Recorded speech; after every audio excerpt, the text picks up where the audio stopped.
So let's talk about Nadaaniyan, shall we? This movie was supposed to be the rom-com of the year. I mean, just look at the ingredients. You've got Khushi Kapoor, Ibrahim Ali Khan, yes, Saif Ali Khan's son, if you couldn't tell from his perfect jawline, and a Karan Johar production label. Throw in a sprinkle of nostalgia and bam.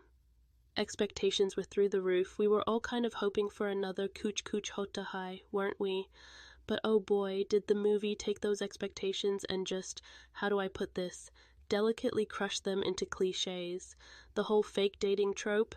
Classic. But instead of feeling fresh, it was like reheated leftovers from every cheesy, family-friendly Bollywood drama you've ever seen. Predictable plotlines, zero depth, and dialogue that, honestly, made me wonder if the writers think Gen Z exists on a different planet entirely. Okay, you want cringe?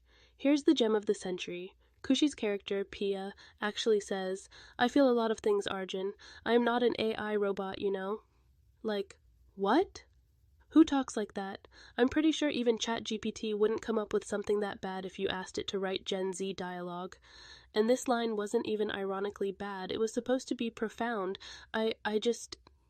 I need a moment. You see, instead of speaking to our generation, it feels like the film just downloaded Gen Z lingo into a blender and hit puree. And then it got worse when it tried to stitch this mess into a super polished, sanitized version of reality, complete with influencer-level wardrobes and designer everything. Basically, the movie promised a heartwarming rom-com journey, but gave us a painfully overproduced, sugar-coated loop of tired family drama tropes. Alright, let's dig into the nitty-gritty of why this movie just didn't work. First off, the heart of the movie, or rather the lack of a heart. It's supposed to explore class disparities and identity, right? Pia, the privileged socialite, and Arjun, the middle-class guy with big dreams. Classic setup. But instead of giving these dynamics any depth, the film just skims the surface. It's like they kind of hint at social divides, but then just hang a "here be drama" sign and move on without actually saying anything meaningful. And the script? Oh man, don't get me started. It's so cluttered with cliches, you'd think the writers had an actual checklist. Fake dating, overbearing parents, a dramatic Diwali scene, check, check, check. It tries to be everything. A social commentary, a rom-com, and a melodrama, but ends up being none of those things, and that's the frustrating part. You know what made it worse? The technical glitches, the audio effects. I swear there were moments when it felt like the characters were talking in a vacuum. And the visuals? Sure, they're glossy and polished, but honestly, they only distract you from the fact that the story has no soul. Why is there so much focus on designer sets and slow-motion shots when the script is crying out for actual substance? Like, guys, in this case, less could have definitely been more. But okay. There was this one scene, the Diwali misunderstanding thing, that had potential. For a split second, I thought, oh wait, maybe this is it. Maybe they'll surprise me here. Spoiler alert, they did not. The whole thing was a wasted opportunity. If they had just stuck to Arjun's perspective and revealed Pia's side later, it could have added so much intrigue. A little mystery, you know? But nope. They just spoon-fed us every emotion. It was like watching someone completely miss the point of their own story. You know, the main problem with the movie, other than its obsession with glittery aesthetics, is how blatantly it refuses to understand our generation. The disconnect, honestly, it's huge. Like Bollywood sitting there cranking out melodrama, while Gen Z's here like, can we get some real talk for once? I mean, come on, if your movie claims to explore class differences and modern romance, maybe spend more than, 10 minutes on it? Let's take Pia and Arjun. For all their arguments and awkward stares, did you ever feel the actual weight of their social divide? Nope. The whole setup was reduced to, rich girl feels conflicted because, oh no, designer bags don't fix emotions. And Arjun?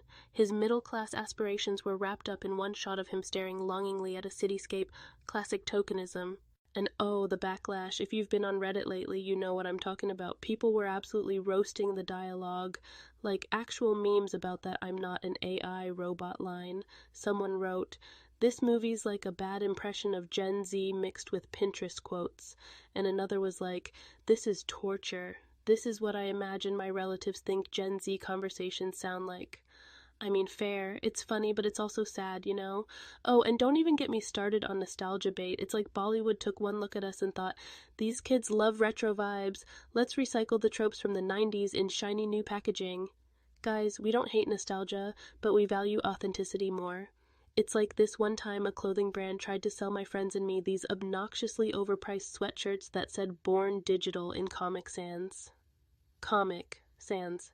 That's exactly what this movie feels like, tone deaf and trying way too hard to connect. Alright folks, let's get real about what's at the heart of the movie, and I don't mean the characters because, let's face it, they didn't have much of one. I'm talking about Bollywood's obsession with launching star kids. Yep, the Kapoor Khan legacy strikes again, and the industry's still running on this idea that we care more about surnames than actual talent. Spoiler, we don't. So, Khushi Kapoor as Pia and Ibrahim Ali Khan as Arjun, I mean nepotism much? There's this whole marketing machine built around them because, oh wow, look, it's Sridevi's daughter and Saif Ali Khan's son. But did anyone stop to ask if they're ready to carry an entire movie? Nope. It's just like, here's a big budget, glossy Netflix debut, now please love them. And we're over here like, can we not? And the audiences, they're over it too, Gen Z especially. Have you seen TikTok and Reddit lately? People are roasting this movie like it's a Sunday barbecue. There was this one viral clip that someone captioned, POV, a nepotism baby tells you how tough their life is while wearing Versace. And honestly, it totally sums up the vibe. There's this fatigue, you know, like we've been served the same nepotism sandwich over and over and Bollywood still thinks we're hungry. But here's the kicker. This isn't just about Khushi or Ibrahim. This is about what nepotism does to the stories themselves. Like, when the focus is on hyping up these star kids, the actual script takes a back seat. You end up with hollow stories and zero connection to the audience. If these actors had been fresh faces picked for their skill, maybe the energy would have been different. Instead, the nepotism glare overshadows everything else, even the tiniest moments where you kinda think, this could work. And dude, the irony of the movie trying to talk about class struggles is just next level. You've got these star kids portraying characters who are supposed to deal with huge socioeconomic divides, while their real-life privilege is basically the elephant in the room. It's like watching someone cosplay poverty at an upscale costume party. Who's buying that? Not Gen Z, that's for sure.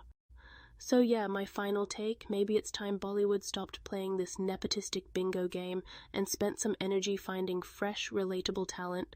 People want authenticity, not these manufactured cinematic dynasties. And I know it's easier, it's safer to cast a Kapoor or a Khan, but what's safe isn't always what sticks, right? Alright, on that note, I think we've covered all there is to say about the movie and Bollywood's Gen Z problem. Let's hope the next rom-com tries a little honesty, maybe finds a script that actually speaks to us. Until then, keep streaming, keep scrolling, and we'll catch up next time. Promise it won't be about bad dialogue. Maybe. Bye for now.